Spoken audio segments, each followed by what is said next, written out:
It is just past dawn on July 6, 1922, in the far north of Sweden. 6 men have carried a wooden crate on foot across a bog, through mud and stunted birch, to the edge of a dark river called Bjuralven. Inside the crate, 2 frightened beavers. Around it, 20 people, some of them old enough to cry. 50 years earlier, Sweden had hunted this animal into extinction. Now, a museum curator with no budget was betting that 2 rodents could out-engineer a nation that had spent centuries straightening, draining, and killing its own rivers. And it almost didn't work. To understand why 2 rodents in a crate could matter that much, you have to understand what Sweden had actually lost. And almost nobody standing on that bog in 1922 could have told you. That was the whole problem. The man at the front, giving the speech as the sky went pale, was Festin. He was not a biologist, he was not a government minister, he was not rich, he was the county antiquarian in Jämtland, a museum man who would later found Jämtli, and he had spent years scraping this project together by hand.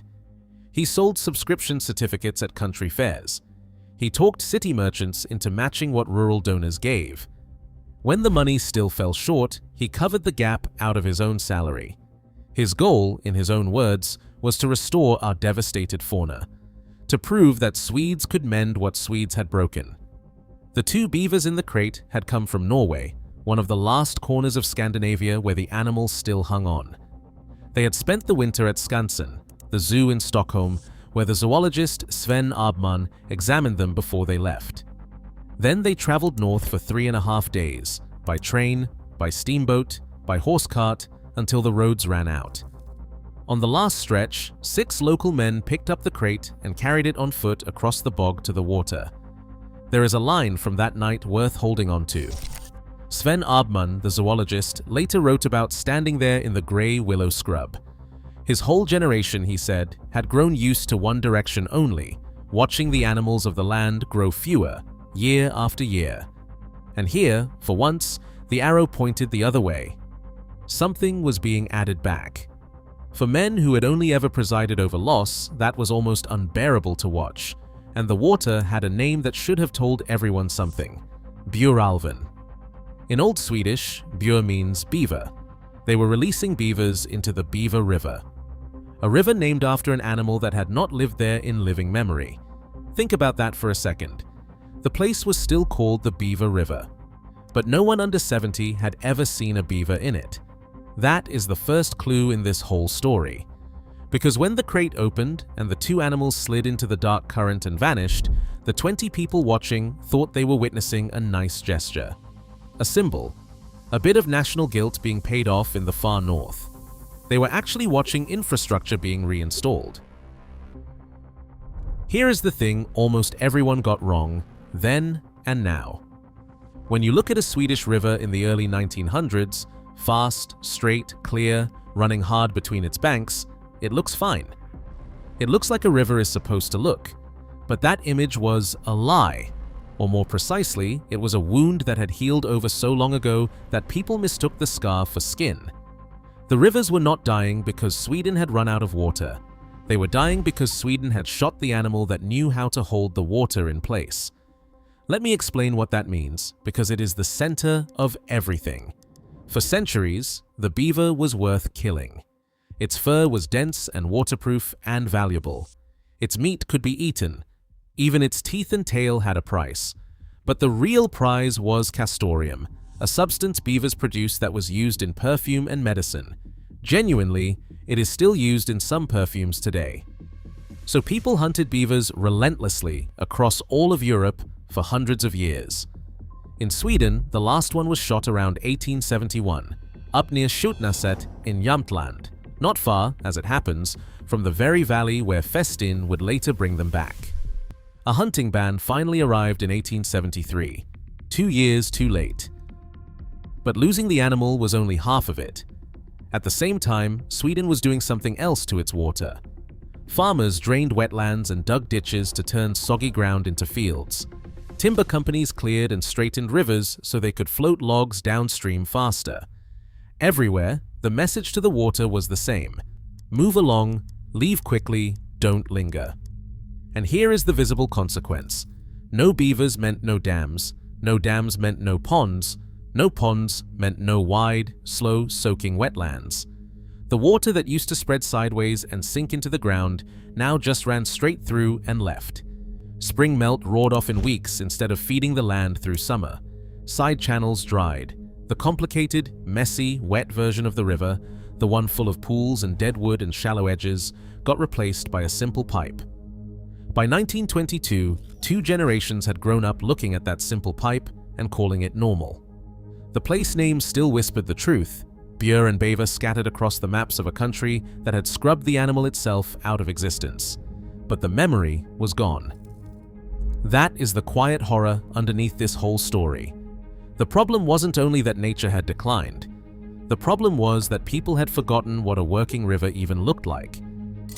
So what does a beaver actually do that an engineer can't just replicate with a bulldozer? It builds, obsessively.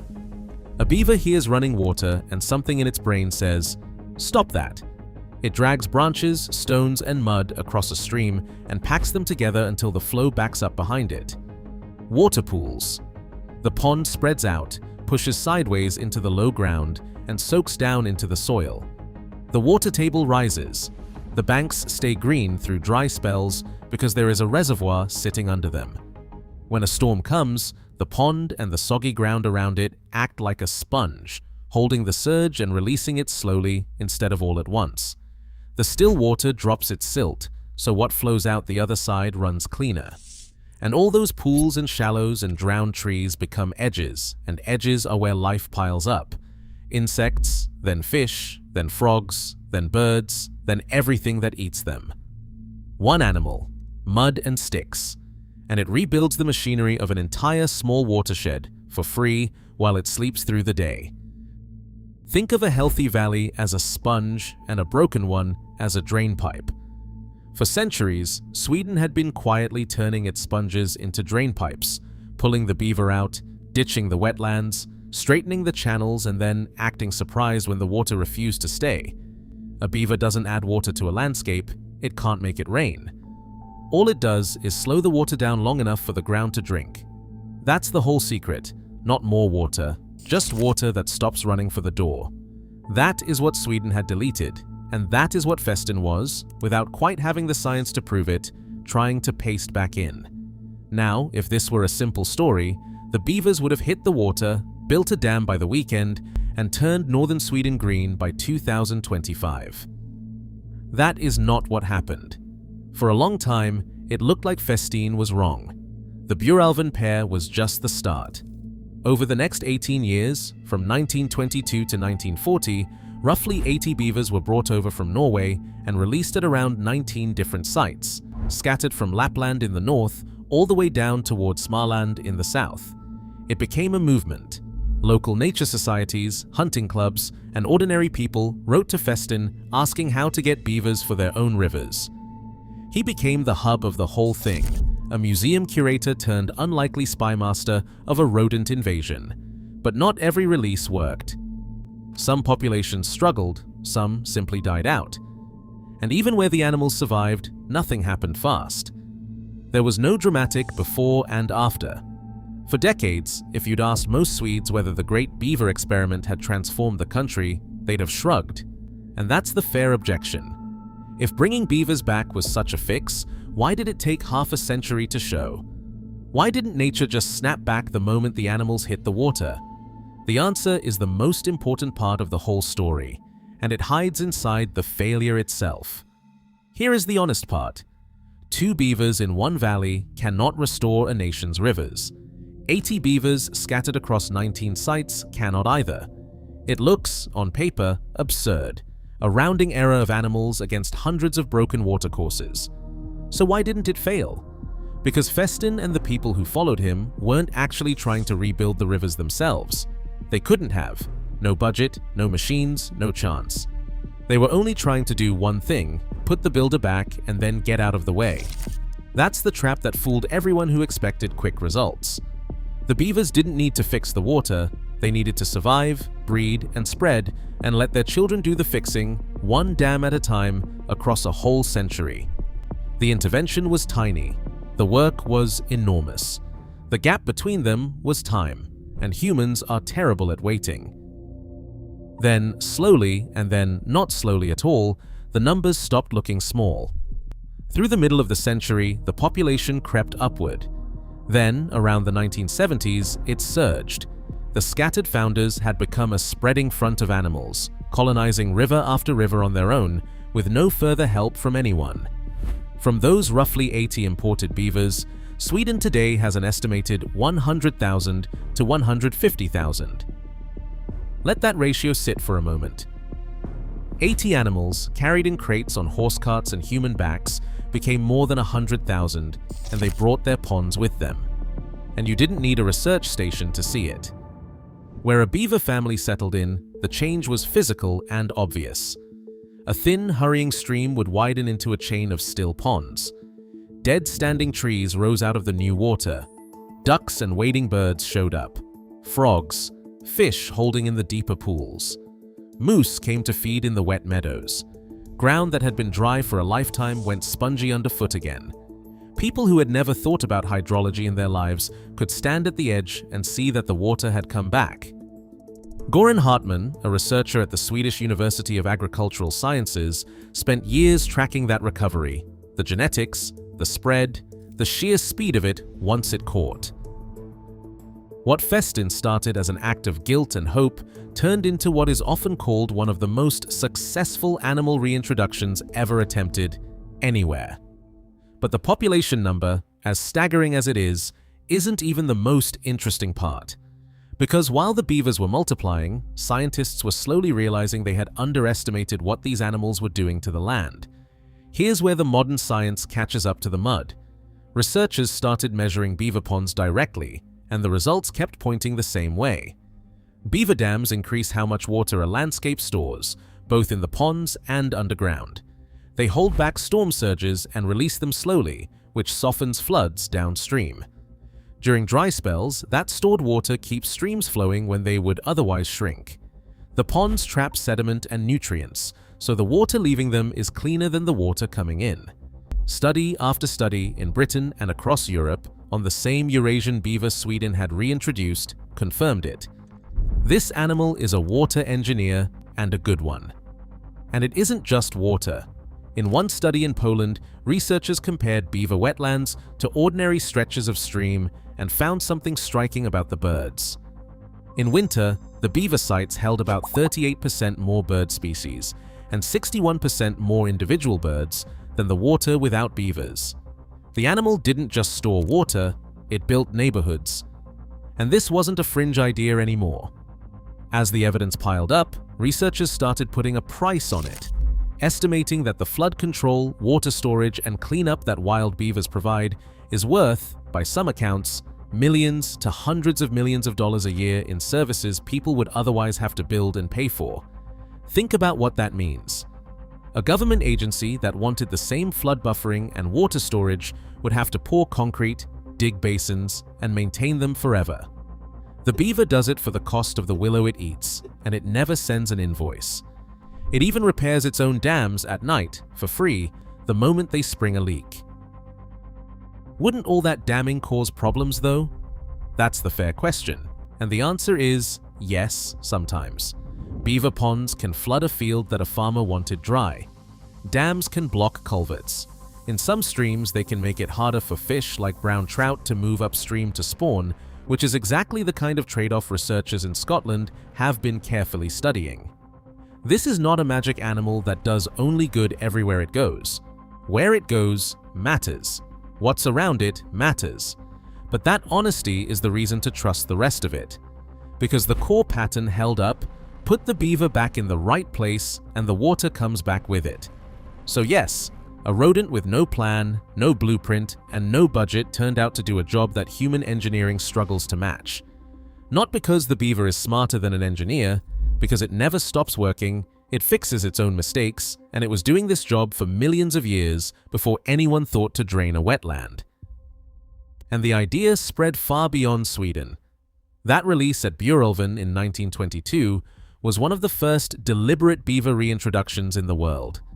Over the following decades, country after country in Europe did the same thing, bringing the animal back from the brink. watching it re-engineer their rivers. Britain, cautious as ever, didn't allow its first trial wild release until 2009 in Scotland, and its first licensed wild population in England until 2016. Nearly a century after a Swedish museum curator carried 2 beavers into a bog, the rest of the continent was still catching up to his idea. And then the story got stranger. Because as researchers kept studying what beaver ponds do, they found a benefit almost nobody had predicted. In 2020, 2 scientists in the United States, Emily Fairfax and Andrew Whittle, published a study with a title too good to ignore: Smokey the Beaver. They looked at 5 large wildfires across the western US using satellite imagery, measuring how green the land stayed as fire tore through. The corridors with beaver dams stayed green, not a little greener. Green enough to stand out as ribbons of living, unburned land inside a black scar. The reason is the same trick, followed to its end. The beavers spread water out across the landscape and soak it into the soil. Wet vegetation doesn't burn the way dry vegetation does. So when fire comes through, it takes the easy path around the wet zone, and the beaver pond becomes a refuge for the plants and for the animals that can't outrun a fire.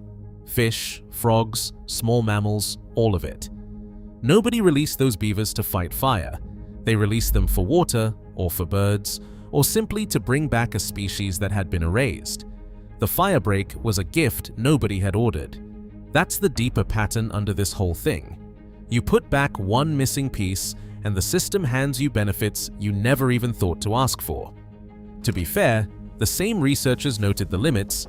Beaver-dammed areas resisted burning, but they didn't necessarily recover from fire faster than other places afterward. It's a shield, not a resurrection. Even the bonus twist comes with an asterisk. And somehow, that makes it more believable, not less. Eric Festin never saw almost any of this. He died in 1945 when the beavers were still a scattered, uncertain few, when the whole project could still have been written off as a sentimental failure. He never saw the surge. He never saw the 100,000.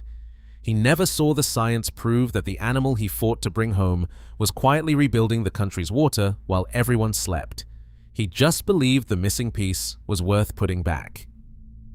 For centuries, people looked at the beaver and saw a product: fur, meat, castoreum, an animal worth more dead than alive. Then, for 50 years, they didn't see it at all, because it was gone, and they had forgotten it had ever shaped the land. They mistook a drained, straightened, hurrying river for a healthy one. They mistook a wound for the normal state of things. They didn't out-engineer nature. They didn't build a single dam or dig a single pond. They caught 2 frightened beavers, carried them across a bog on their backs, and let them slip into a river that still carried their name. And then they got out of the way. Sweden didn't fix its rivers with concrete, or money, or machines. It hired back the worker it had killed and paid it in willow and mud. The most powerful water engineer in the landscape was never the government. It was the animal they had spent centuries trying to erase.